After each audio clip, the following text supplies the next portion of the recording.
Good morning. Today we are going to be talking about what you can and cannot use your PPP money for if you want forgiveness. Now, if you are not a member of our YouTube family, please subscribe, hit the little bell icon, and we'd love to have you as a part of the Tax Goddess YouTube family. As well, join our Facebook group. It's Tax Strategies That Save Entrepreneurs Thousands. We post videos like this almost daily with lots of education and lots of detail. So join us on YouTube and, of course, on Facebook. Now, my name is Shauna the Tax Goddess, and yes, I don't give really anyone my last name, but it's Shauna Weckerling. It's just really hard to pronounce, so everyone calls me Shauna the Tax Goddess. I am a CPA, Master's in Tax, Certified Tax Coach, and Certified Tax Strategist, effectively meaning I'm in the top 1% of tax strategists in the country. But today, this is all about questions from you guys. So I got an email saying, okay, so Shauna, I've got my PPP money and I'm going to spend it on my W-2 employees. Check, that's a good thing. And my 1099 contractors. No.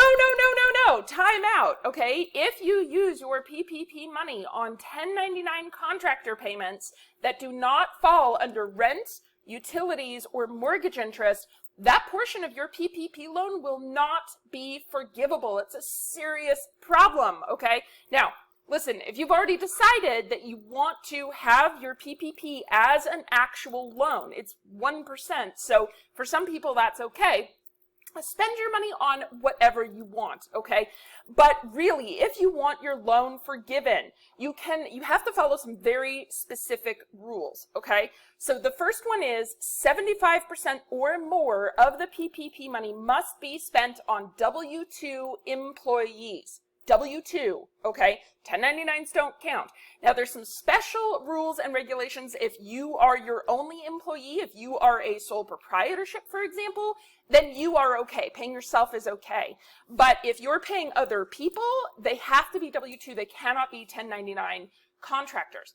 Now, that's 75% or more. So if you wanted to spend 100% on payroll, you're totally good with that, all right? Now, the 75%, if you spend 75% on payroll, the other 25% needs to be spent, in order for it to be forgiven, needs to be spent on rent, utilities, or mortgage interest, okay? And these are business items, not personal items. Now, again, if you're a sole proprietor, this could be your home office, in your home office, that would qualify, okay? So definitely, if you guys have questions on this, make sure you throw the comments down below. We want to make sure you guys have answers. Join our Facebook group because that's where all the conversations, it's blowing up over there. That's where we have these kinds of conversations. So 75% on payroll, 25% on rent, utilities, or mortgage interest. Now, those aren't the only requirements, all right? You also have to keep your payroll head count, okay? So if you had 4 people before COVID on W-2, you've got to have 4 people. It does not have to be the same 4 people. Big question. Watch some of our other videos. We just talked about hiring your kids. We have a lot of people whose employees don't want to come back because they're earning more on unemployment. I guess it could happen, but long story short, there are lots of people that want jobs. So if you had 4, you have to have 4, okay? It's got to be W-2. It's the same thing. And the dollar amount, the total dollar amount per position, not per person, per position, cannot drop below 75% of what it was previously with the max cap of 100,000. Guys, I know I just threw a ton of data at you, okay? So summary.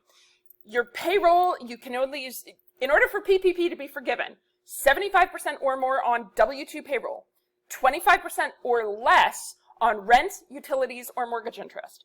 You have to keep the head count, and you have to keep wages, those W-2 numbers, at a minimum of 75% of what they were pre-COVID, okay? So your call to action for today, join YouTube, subscribe, hit the bell icon, love, like, comment, all those lovely things, and join our Facebook group, guys, okay? And really, if you guys have a question, well, I'm also going to put my 15-minute call appointment link down below. So feel free to book an appointment. This is what we're here for, okay?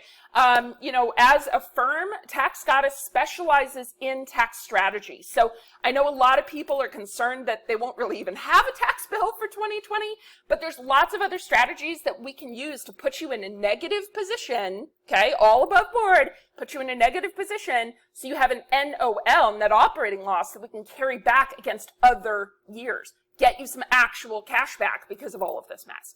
So if you haven't seen our NOL video, we'll link that down below as well. You know, guys, it's been a pleasure as always. Thank you so much for joining us in the Tax Goddess family. So I'm Shauna the Tax Goddess, and I hope you have a wonderful day.